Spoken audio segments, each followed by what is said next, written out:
போகிறது ஸ்டோரி. அந்த ஸ்டோரி பேர் வந்து சபரிமலை எவ்வாறு உருவாகி. வாங்க ஸ்டோரிக்குள்ள போகலாம். ஃபர்ஸ்ட் ஐயப்பன் சிவனுக்கும் விஷ்ணுவுக்கும் பிறந்த பிள்ளை தான் ஐயப்பன்.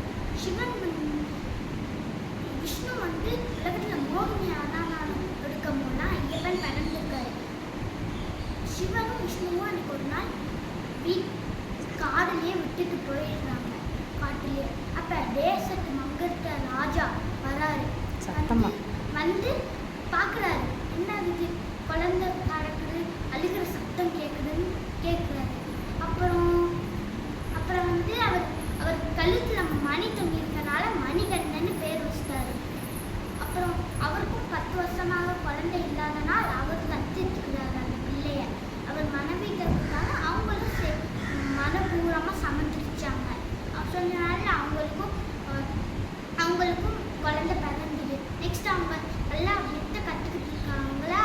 அப்போ ஒரு ஐயர் வந்து கூட்டிகிட்டு வந்து அவங்க மகனுக்கு பேச்சு வராது.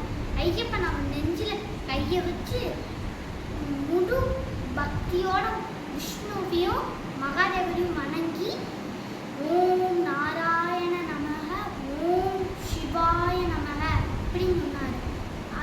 அவரும் சொன்னாங்க. அப்புறம் அவன் எல்லாரும் போனதுக்கப்புறம் அந்த பையனோட அப்பா கேட்குறாரு, நீங்கள் சாதாரண பிள்ளை இல்லை, யாருன்னு சொல்லுங்க. ஐயப்பனும் சொல்கிறார், நான் சாதாரண பிள்ளை இல்லை, இங்கே ஒரு பூமணி இருக்காங்க, அதெல்லாம் நான் அழிக்க வந்தேன்.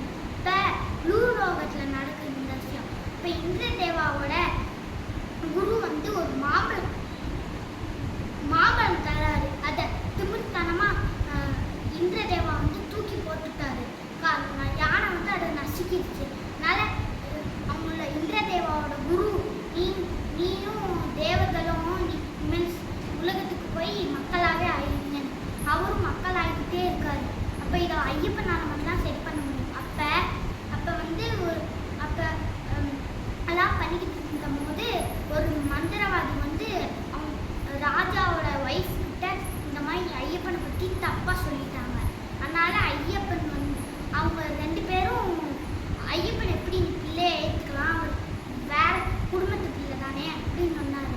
அதனால அந்த மந்திரவாதியும் அந்த அம்மாவும் பேசி ஒரு முடிவுக்கு வந்தாங்க.